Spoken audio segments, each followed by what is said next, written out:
Former presidential spokesperson Harry Roque analyzed the discussions about a possible Duterte-Aquino tandem in 2028. Is this really possible? Find out in the report of MJ Mondejar. After Vice President Sara Duterte expressed her intention to run for president in 2028, discussions have started about who her possible running mate could be. One of the names being mentioned is Senator Bam Aquino. According to former presidential spokesman Harry Roque, ang Bam Aquino ay maraming nagsasabi na po pwedeng maging Vice President kasi nga nagkaroon siya ng deklarasyon na mali ang nangyari kay Tatay Digong. Ang dapat na gawin ay kung merong mga pagkakasala si Tatay Digong ay dapat dito sa Pilipinas litisin. many members of the Liberal Party or LP were not pleased with Aquino. This came after he said that the alleged cases involving extrajudicial killings or EJK attributed to the Duterte administration should be tried in the Philippines. For some LP members, Aquino appears to be strengthening ties with the Duterte camp to be chosen as the running mate of Vice President Sara.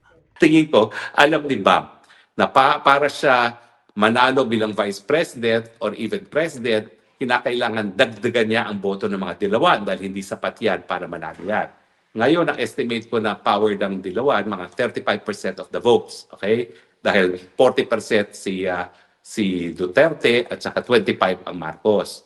So sa tingin ko, nais niyang palawagin ang kanyang base for support, kaya nagsalita siya ng gano'n. No? Roque explained that the Duterte family has a history of supporting the Liberal Party. In fact, kaya nga naging OIC mayor itong si Tatay Digong ay dahil tinalaga siya ni Cory Aquino bilang OIC mayor ng Davao matapos na mapaalis ang Marcos Sr.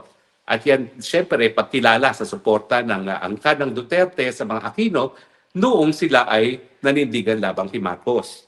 So, hindi ko alam kung bakit ang mga apo ni Cory ay hindi alam ang kasaysayan ng sarili nilang pamilya, naging magkakampi ang mga Aquino at ang mga Duterte. However, according to Roque, this relationship ended because of former Senator Mar Rojas, who ran against FPRD in the 2016 presidential race. So mga DDS, tanggapin natin yan as kabahagi ng kasaysayan. Naging dalawan talaga ang mga Duterte. Kaya hindi imposible ang tambalang Duterte at saka Aquino. Although there's a possibility, Roque believes that it will be difficult for such a tandem to materialize because supporters from both sides would likely oppose it. In a Facebook post, Aquino clarified that he has no plans to run for vice president in 2028. Aside from Aquino, the names of Leni Robredo, Robin Padilla, Aimee Marcos, and Rolante Marcoleta have also been mentioned as possible running mates of the vice president. Reporting for Newsline World, this has been MJ Mondejar, SMNI News.